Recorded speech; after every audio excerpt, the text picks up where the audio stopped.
오늘 함께 읽은 말씀은 잠언 13장 말씀입니다. 짤막한 것 같지만 이 안에는 여러 가지 주제들이 섞여 있습니다.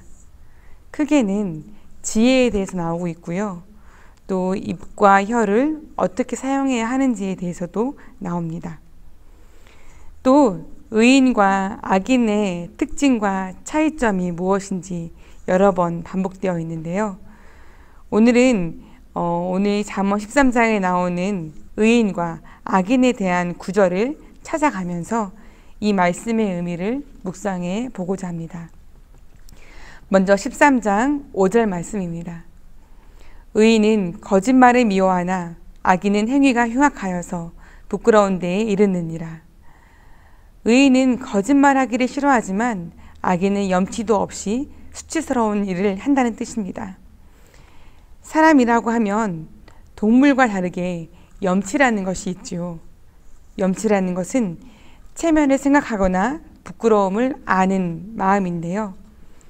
그 염치를 저버리고 악한 일을 도모한다는 것이 악인입니다.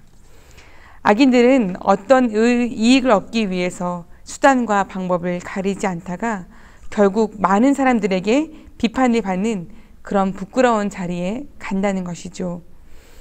염치가 있었더라면, 염치가 있었는데 그것을 중요하게 생각하지 않고 자신의 이익에만 눈이 어두워진 악인들, 그 끝은 부끄러움 밖에 없습니다. 이에 반면에 의인은 거짓말을 미워합니다. 거짓말하기를 싫어합니다. 왜냐하면 그 마음에 양심이 있기 때문이죠. 그 마음에 부끄러움을 아는 염치가 있는 것입니다. 무엇보다 하나님을 두려워하여서 하나님이 진실하시기 때문에 하나님은 거짓이 없는 분이라는 것을 알기 때문에 의인은 거짓말을 싫어할 수밖에 없는 것입니다. 우리는 의인입니까? 악인입니까? 아니, 의인으로 살고 있습니까? 악인으로 살고 있으십니까? 우리의 모습을 다시금 반추해 보면서 오늘 말씀을 계속 이어가겠습니다. 13장 9절의 말씀입니다. 의인의 빛은 환하게 빛나고 악인의 등불은 꺼지느니라. 두 개의 등불이 있습니다. 그 등불에서 나오는 빛이 처음에는 두 개 다 똑같습니다. 그런데 하나의 등불은 점점 더 환하게 빛나고 하나의 등불은 점점 더 어두워지다가 이내 꺼져버리고 합니다. 하나님을 의지하는 의인에게는 하나님께서 계속 복을 부어주십니다. 물론 바람과 같은 환란을 만나기도 하죠. 환란을 만나면 흔들리기도 합니다. 그러나 하나님께서 그 의인을 붙들고 계시기 때문에 그 환란을 통해서 의인은 더욱더 하나님을 의지하기에 또 하나님이 주시는 복으로 그 빛이 점점 더 환해질 수밖에 없습니다. 하지만 악인의 등불은 처음에는 괜찮아 보였지만 더 이상 그곳에 기름을 부어주는 자가 없습니다. 처음에 자신의 힘을 의지하였지만 자신의 힘도 한계가 있습니다. 악하게 살다 보니 친구도 없습니다. 어느 누구도 등불의 기름을 채워주질 않습니다.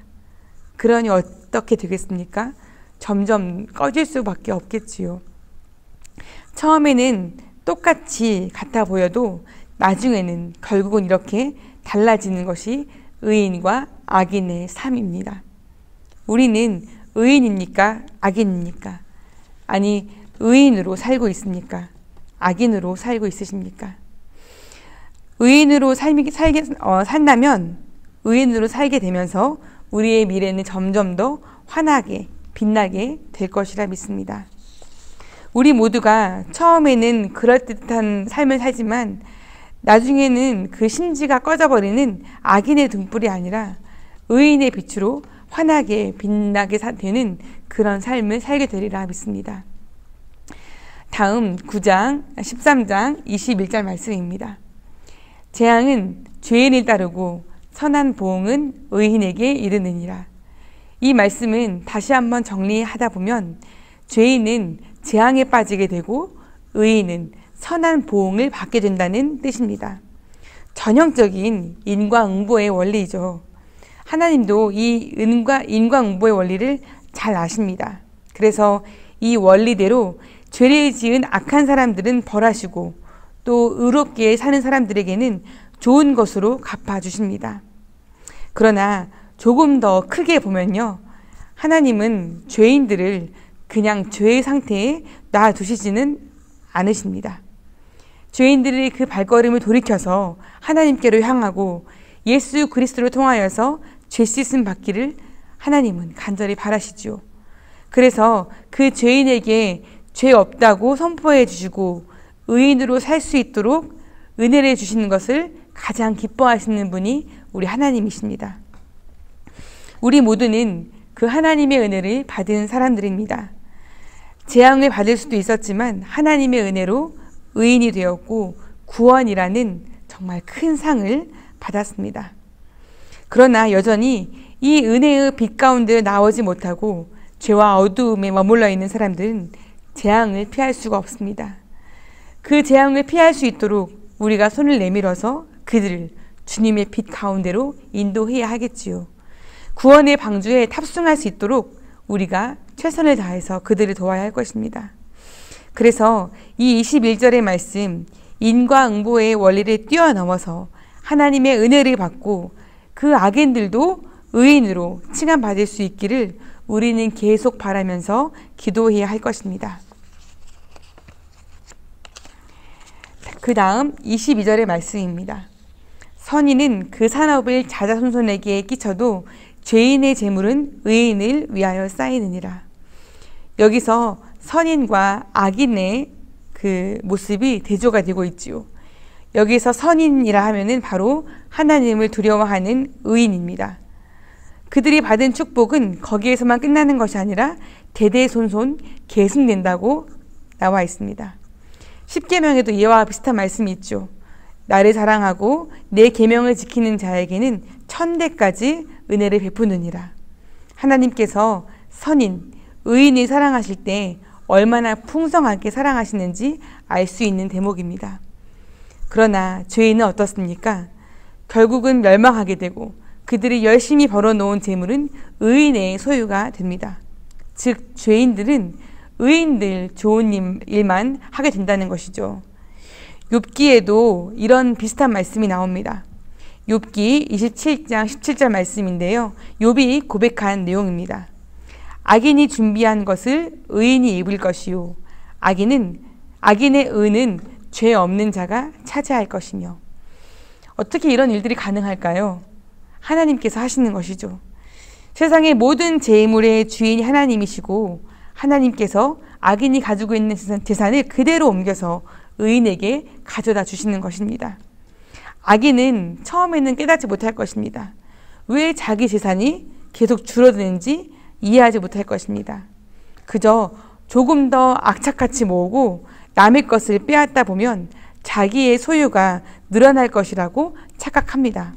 하지만 보이지 않는 손, 전능하신 하나님의 손이 움직이는 것을 그 악인들은 알지 못하지요. 하나님께서 악인의 재산을 의인에게 옮기시는 것을 악인들은 처음에는 모를 것입니다. 그러나 결국 의인들이 풍성하게 되고 악인은 점점 궁핍해짐을 느낄 때 악인들은 그때 깨닫게 될 것입니다. 자신들이 결국 의인들에게만 좋은 일을 하였노라고 탄식하게 될 것입니다. 오늘 말씀의 결론입니다. 잠언 13장 25절 말씀인데요. 의인은 포식하여도 악인의 배는 줄이느니라. 결국 의인은 잘 될 것이고 악인은 망하게 될 것이라는 이 말씀. 현재 우리가 처한 상황에서 보았을 때는 이 말씀은 너무나 거리가 먼 것 같습니다. 말씀대로 살고자 애쓰는 사람들은 점점 더 가난하게 되고 온갖 편법과 술수로 자신들의 재산을 점점 늘려가는 악인들을 우리 주위에서 많이 볼 수 있기 때문입니다. 그러면서 우리는 한편으로 이렇게 판단할 수 있죠. 성경에 나오는 잠언들은 그냥 우리 마음을 위로해 주려고 잠깐 그냥 안심시켜 주시려고 하는 것이지 실제로 세상은 그렇게 돌아가지 않는 것이 아닌가 하는 그런 판단과 생각을 할 수도 있습니다. 그러나 우리는 아직 다가오지 않은 우리의 미래에 대해서 믿음의 눈으로 바라보기를 원합니다. 우리가 하나님의 말씀을 지키며 주님께 구원받은 의인으로 합당하게 살 때에 하나님은 우리에게 반드시 복을 주실 것입니다. 복을 주시되 대대손손 이어지는 풍성한 복을 주실 것이며 주님이 우리에게 비추시는 그 빛은 영원히 꺼지지 않을 것입니다. 당신이 하신 말씀을 그대로 지키시는 하나님의 신실하심을 믿고 오늘도 우리는 주 앞에서 의인으로 합당한 모습으로 살아갈 수 있기를 축복합니다. 함께 기도하겠습니다. 하나님 아버지, 죄인으로 죽을 수밖에 없었던 우리를 예수 그리스도의 십자가로 구원하여 주시고 의인이라 칭해 주심을 정말 감사드립니다. 그러나 우리의 인간적인 악한 본성이 자꾸자꾸 우리를 어지럽게 하고 죄악 가운데로 유혹하는 세상에서 살고 있습니다. 우리는 이미 의인이면서 악인의 형통함을 부러워할 때가 있습니다. 하나님, 그러나 오늘 잠언 말씀처럼 하나님께서 의인을 잘되게 하실 것이고 대대손손 복을 주실 것이라 믿습니다. 그 믿음 하나로 오늘을 살 수 있도록 도와주시옵소서. 오늘 하루도 주 앞에서 의롭게 살 수 있도록 도와주시옵소서. 우리에게 주신 양심을 지키며 믿음으로 붙들고 살게 하여 주시옵소서. 우리의 모든 모습을 다 지켜보시는 주님께서 때가 되면 우리의 힘들고 어려운 것도 지나가게 하시고 평안으로 인도해 주실 것을 믿습니다. 주님께 모든 것을 맡겨드리며 예수님의 이름으로 기도합니다. 아멘.